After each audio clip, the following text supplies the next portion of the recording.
현재까지 믿고 있는 것들에 대해 노라고 말해라. 세이노의 가르침은 세이노라는 익명의 부자가 다음 카페에 올린 글들을 모아놓은 책입니다. 안녕하세요 작가님들, 아르노입니다. 오늘은 요즘 장안의 화제죠. 세이노의 가르침이라는 책을 같이 한번 읽어보려고 합니다. 이 책의 내용은 저자가 공유를 허락했기 때문에 검색을 해보시면 PDF 파일로 여기저기 많이 돌아다니고 있습니다. 저는 네이버에서 세이노의 가르침이라고 치니까 제본을 해주는 곳이 있더라고요. 그래서 거기서 구입을 했습니다. 이 책은 다소 직설적인 표현이 많습니다. 편향적인 시각을 가진 부분들도 많고요. 욕도 많이 있습니다. 대신 끝까지 읽어보면 정말 인사이트 있는 부분이 많더라고요. 인생부터 재테크까지 인생의 선배로서 조언하는 책이니까요. 한번 같이 읽어보시죠. 인사이트 있는 부분 발췌독 하겠습니다. 일단 책은요. 1장 세상을 살아가는 지혜, 2장 내 삶이 힘들고 절망에 빠졌을 때, 3장 학력, 학벌, 자격증이 성공에 미치는 영향, 4장은 일은 어떤 일을 어떻게 어떤 사고방식으로 해야 하는가, 5장은 돈의 성질과 돈에 대한 마음가짐, 6장은 성공과 그 과정에서 혼란을 느낄 때, 7장은 가난은 어떤 것이고 왜 가난한지를 모를 때, 8장은 부자들이 누구이고 어떤 사고와 어떤 소비를 하는가, 9장은 영업에 대하여, 10장은 세이노님이 독자들에게 한 말을 모아둔 것입니다. 일단 1장은요. 세상을 살아가는 지혜인데 여기서 인상 깊은 부분은 책을 어떻게 읽으신가 이 부분입니다. 읽어드리겠습니다. 책을 어떻게 읽을 것인가? 독서를 많이 한다고 해서 반드시 부자가 되는 것은 아니다. 하지만 부자가 되는데 도움을 주는 책들을 제대로 골라 많이 읽고 스스로 변화시켰다면 부자가 될 가능성이 더 높아진다고 나는 믿는다. 당신 역시 그런 책들을 읽고자 한다면 다음과 같은 독서 습관을 가져라. 이 세이노님은 이 책 읽기를 되게 중요하게 여기세요. 그러다 보니까 그 습관을 만드는데 어떤 습관을 가져야 되는지 지금부터 나열해 드리겠습니다. 첫 번째, 최대로 쉽게 되어 있는 책부터 읽어라. 독서의 진입장벽을 낮추라고 말씀하십니다. 어려운 말만 늘어놓거나 이론적인 내용이 많은 책들을 멀리하라. 두 번째는 실전을 다룬 책들을 먼저 읽어라. 사냥꾼에게 필요한 지식은 사냥의 역사나 의미, 종류 같은 것이 전혀 아니다. 동물의 생태와 총을 잘 쏘는 법 아니겠는가? 셋째, 같은 부류의 비슷한 책을 여러 권 읽어라. 이 세상에 완전한 책은 없다. 빠진 부분이 있기 마련이다. 그 빠진 부분은 다른 저자가 쓴 책에서 언급되는 경우가 많다. 넷째, 아는 내용은 넘어가라. 저자가 원고지 매수를 늘리려고 늘어놓은 얘기나 같은 내용을 반복적으로 설명하는 부분은 과감하게 건너뛰어도 된다. 5장, 외우려고 하지 마라. 이해하는 데만 신경 써라. 실전에서 문제가 발생하게 되면 그 책에서 필요한 부분을 찾아 적용시키면 된다. 실전에서 문제가 발생하게 되면 그 책에서 필요한 내용을 찾아 적용만 시키면 된다. 정보라는 것은 당신이 원하는 내용이 어디에 있는지를 아는 것이다. 여섯 번째, 책을 깨끗하게 다루지 마라. 중요한 부분은 줄을 치고 읽어나가면서 생각나는 것들이 있으면 낙서도 하라. 그래야 나중에 필요할 때 쉽게 찾을 수 있다. 일곱 번째, 반드시 의자에 앉아서 읽어라. 누워서 읽게 되면 잠이 솔솔 온다.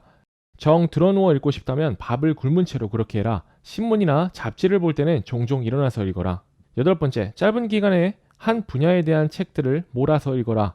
교과서가 아닌 이상 무슨 책이든 2에서 3일 안에 끝장을 내야 전체 맥락이 잡히는 법이다. 아홉 번째, 틈나는 대로 읽어라. 별도로 독서 시간을 정해놓기보다는 시간이 생길 때마다 책을 펼치는 습관을 가지는 것이 좋다. 열 번째, 경제적 성공을 원한다면 정치인들에 대해서는 관심을 끊어라. 나는 정치기사가 나의 삶을 윤택하게 하여 준다거나 교양 있게 만들어 준다고는 단 한 번도 생각한 적이 없다. 11번째, 일 잘하는 법에 대한 책을 최우선적으로 찾아 반드시 읽어라. 당신이 제대로 일하고 있는지를 검증해 줄 만한 책들을 계속 찾아 당신이 제대로 일하고 있는지를 검증해 줄 만한 책들을 계속 찾아 읽고 당신이 이미 알고 있다고 착각하고 있는 기초적인 것들부터 다시 배워라. 12번째, 고전을 너무 믿지 말라. 옛날 것을 무시하라는 말이 아니다. 효율을 중시하라는 말이다. 실용성이 있는 현대적 내용들에 관심을 가져라. 13번째, 청소년이 아니라면 역사 속 인물들의 위인전은 나중에 봐라. 성공한 사람들의 자서전 같은 것도 나는 나중에 읽으라고 한다. 왜 그럴까? 위인들의 상황이 당신과 틀리기 때문이다. 14번째, 화끈한 책은 멀리해라. 도서 대출 10위권에서 절대 다수는 판타지 소설이나 무협지가 차지하고 있는데 이런 책은 당신이 그런 책을 쓰는 유명 작가를 꿈꾸거나 게임 스토리 작가가 아닌 이상 세상을 살아가는 데 별 도움을 주지 않는다. 15번째, 서평을 읽을 때 주의하라. 돈에 대한 책들은 오직 부자들만 정확히 그 가치를 평가할 수 있으며 경영이나 사업에 대한 책들 역시 경영자들과 사업가들만이 그 가치를 평할 수 있다.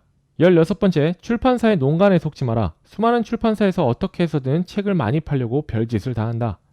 결국 쓰레기 같은 책들도 읽어나가면서 독자 스스로 안목을 높일 수밖에는 없다. 17번째, 자주 책방을 들려라. 읽고 싶은 책이 나타나면 읽을 시간이 당장은 없어도 우선은 구입하라.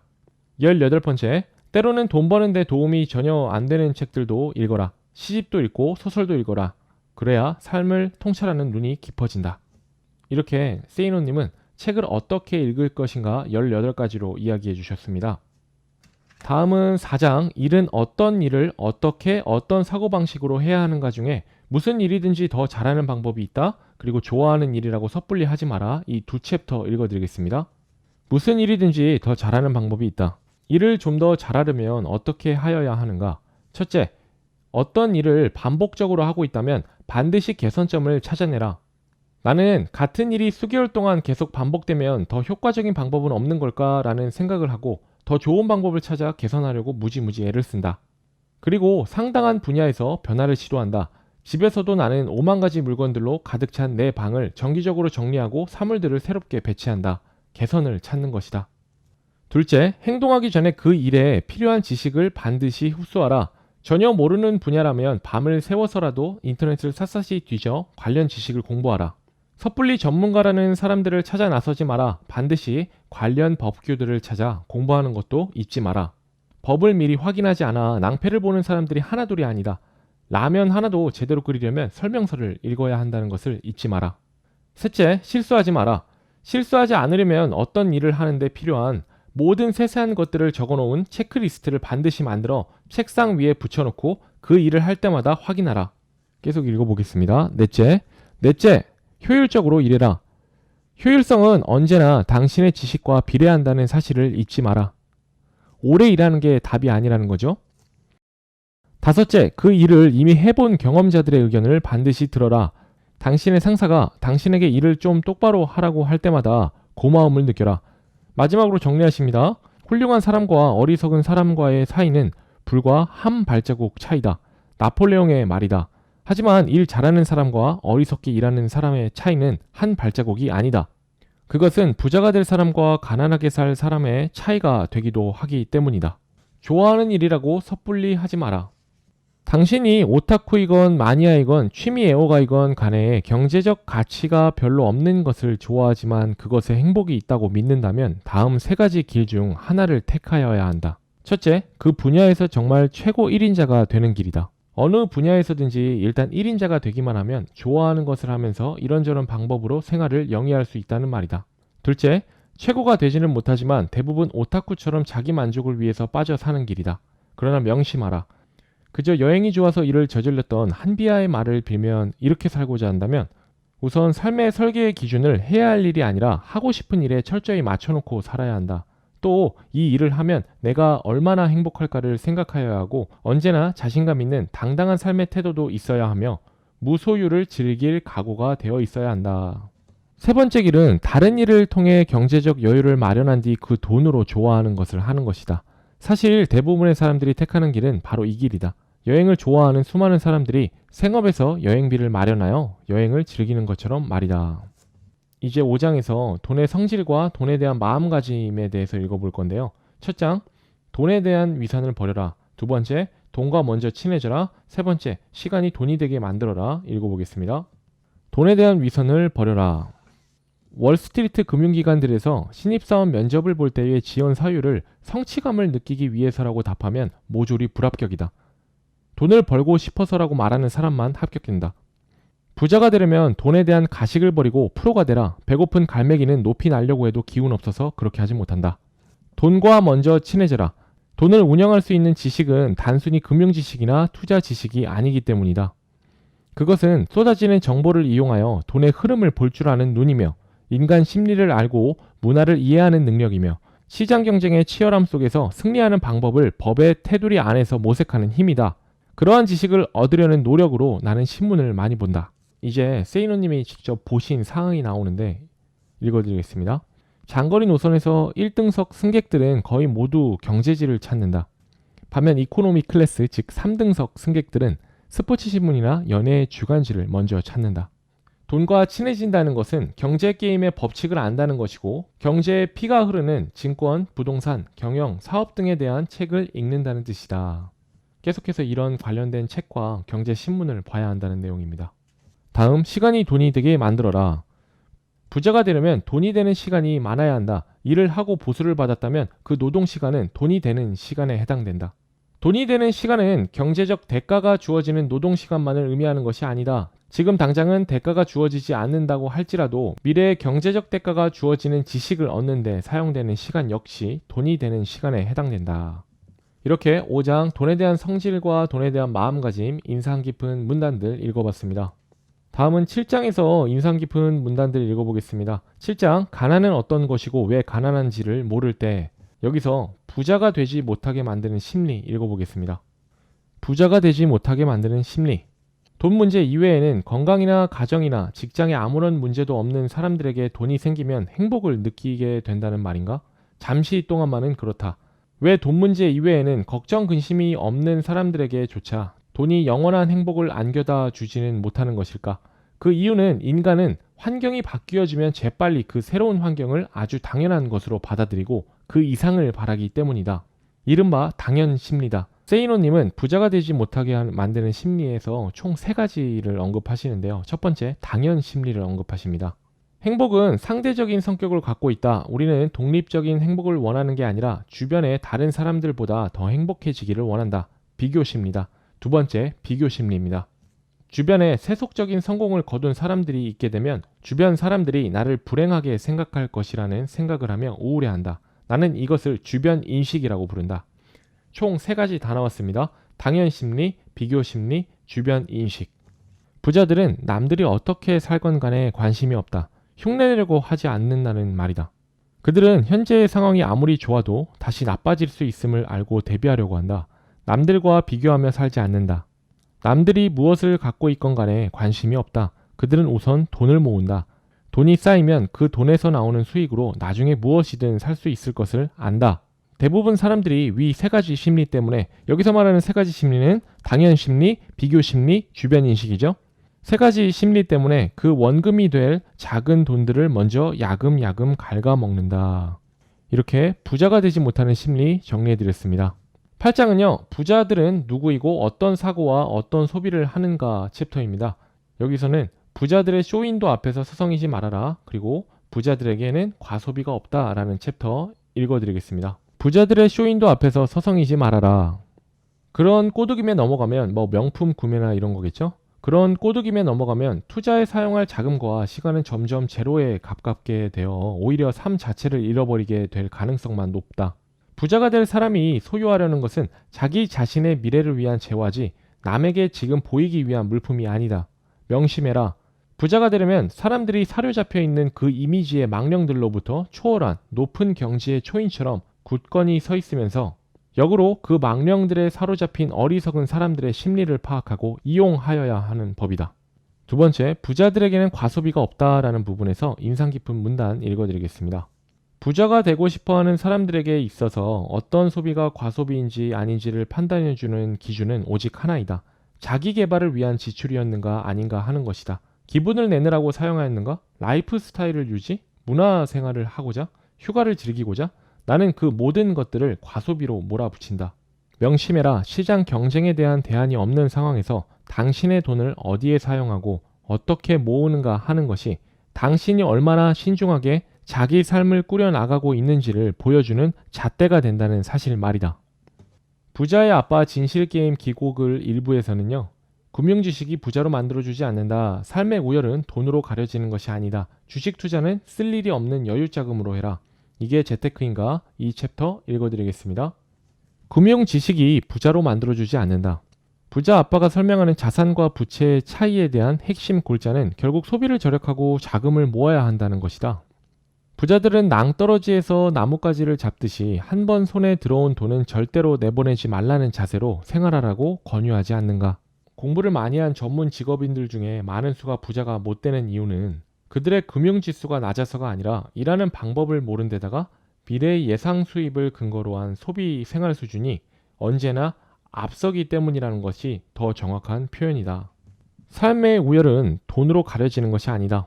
사람이 생으로 살아가는 형태에서 여러 가지가 있다. 부자로 사는 삶만이 유일한 삶의 형태로 숭배돼서는 안 된다. 나처럼 부자로 살겠다고 작정을 하고 덤빈 삶도 인간의 삶이며 반대로 가난하지만 자연 속에서 절약하며 삶을 관조하며 사는 삶도 인간의 삶이고 평생 남을 위해 봉사하는 봉사자들의 삶도 인간의 삶이며 자기가 좋아하는 것을 평생 하지만 가난에서 헤어나지 못하는 삶도 인간의 삶인 것이다. 즉, 삶의 형태에 우열이 없으며 모든 것은 각자가 삶을 어떻게 바라보고 있는가에 달려있다.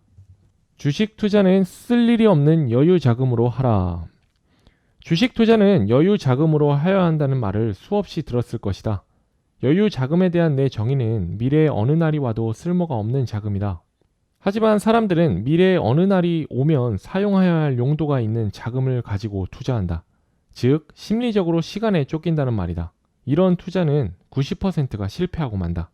집중 투자인가 분산 투자인가 하는 문제는 위험도에 대한 개인의 태도 및 자금의 성격 그리고 자금의 크기, 투자 대상 회사나 부동산에 대한 지식 등과 관련된 것일 뿐이지 그 이상도 이하도 아니다. 어떤 것이 더 좋은지는 일률적으로 말하기는 어렵다는 말이다. 하지만 나 자신은 분산 투자를 신봉한다.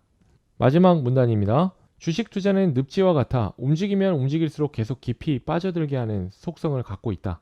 특히 투자 자금을 언제까지 얼마로 만들어야 한다는 목표를 갖고 있다면 틀림없이 그 자금은 큰 손들의 수중에 흘러 들어가게 된다. 다시 한번 명심하라. 주식 투자는 경제를 보는 눈이 커졌을 때 여유 자금을 갖고 해야만 돈을 벌 수 있는 게임이라는 것을, 이렇게 주식 투자는 꼭 여유 자금으로 해야 된다는 의견을 정리해 주셨습니다. 그리고 이게 재테크인가 라는 챕터인데요. 사람들은 재테크를 한다고 하면서도 남들에게 돈을 지불하는 일에는 대단히 너그럽다. 자기 스스로 배워 직접 해보려는 생각은 없고 가구 하나 스스로 만들어 보려고 하지 않는다. 진짜 재테크는 그런 것이 아니다. 나는 별걸 다 직접 몸으로 수행하면서 돈을 아꼈다. 1, 2년 전까지만 하더라도 나는 집에 수도꼭지를 직접 고쳤다. 그러니 돈이 나가지 않았다. 진짜 재테크의 1단계는 남들에게 돈을 주고 일을 시키지 말고 당신이 직접 몸으로 하는 것이다. 마지막으로 동아일보 기고글 일부 인사이트 있는 부분 읽어드리겠습니다. 평범한 사람들이 부자가 될 수 있는 가장 중요한 방법과 마인드는 무엇인가? 라는 질문에 세이노님이 이렇게 답하십니다. 졸부 흉내를 내지 마라. 기름값이 조금만 올라도 허리띠를 졸라매야 하는 상황이라면 기름값이 쌀 때 미리 졸라매며 살아야 한다. 그렇게 목돈을 만들어 놓아야 한다. 전쟁이 났다고 생각하고 철저하게 생존 능력을 배양해라. 결국 지식을 배양해야 한다. 고민이 있다면 10분 이상 하지 마라. 어떤 고민도 사실상 10분 이상 하지 못한다. 그런데도 많은 사람들은 걱정에 빠져 산다. 오로지 문제 해결 방안만 찾아라. 부자가 되는 것은 천재들이 아니라 바로 다른 보통 사람들과 경쟁하는 것임을 잊지 마라. 미리 겁먹을 필요가 없다. 이렇게 세이노의 가르침 책 인사이트 있는 부분 마무리하고요. 마지막은 세이노님이 좀 추천해준 책 리스트 한번 같이 보면서 마무리를 할까 합니다. 이거는 이제 2009년도 8월 25일까지 업데이트된 내용인데요. 반드시 읽어라라고 언급하신 책 목록입니다. 첫 번째는 이진저의 부자 아빠의 진실 게임, 두 번째는 서진규 저의 나는 희망의 증거가 되고 싶다. 세 번째는 이철호 저의 노르웨이 라면왕 미스터리 이야기, 그리고 네 번째는 스티븐 코비 저 성공하는 사람들의 7가지 습관, 다섯 번째는 지그 지글러 저 정상에서 만납시다. 여섯 번째는 구본영 저 그대 스스로를 고용하라. 일곱 번째 앤드류 매튜스 글그림 마음 가는 대로 해라. 여덟 번째 조용문 저 신입사원이 알아야 할 A부터 Z까지. 아홉 번째 시카가와 사키오 저 입사 1년 이내에 인류 사원이 되자. 열 번째 김광경 저 이런 사원들이 문제의 사원들이다. 11번째 호리바 마사오 저 일 잘하는 사람 일 못하는 사람. 12번째 필 포터 저 먹어라 그렇지 않으면 먹힌다. 13번째 이웃집 백만장자. 14번째, 돈 버는 사람은 분명 따로 있다. 15번째, 부자는 20대에 결정된다. 16번째, 보보스. 17번째, 죽캔 사람들. 18번째, 프리젠테이션 박사. 19번째, 소비의 사회. 20번째, 소유냐, 존재냐. 21번째, 클릭 미래 속으로. 22번째, 합법적으로 세금 안 내는 110가지 방법. 23번째, 톰 피터스의 모든 책. 24번째, 협상의 법칙 1, 2. 25번째, 비즈니스 협상론. 26번째, 개인과 회사를 살리는 변화와 혁신의 원칙. 27번째, 이긴 자가 전부 가지는 사회. 이렇게 마무리를 하시고요. 앞서 말씀드린 대로 다소 공격적인 부분도 많지만 결국 인생을 먼저 사신 인사이트 깊은 분의 어떤 가르침이 담긴 책이니까요. 시간 되시는 분들은 꼭 읽어보시고 좋은 인사이트 많이 받으셨으면 좋겠습니다. 다음에도 좋은 책, 좋은 부분 같이 읽어보도록 하겠습니다. 감사합니다.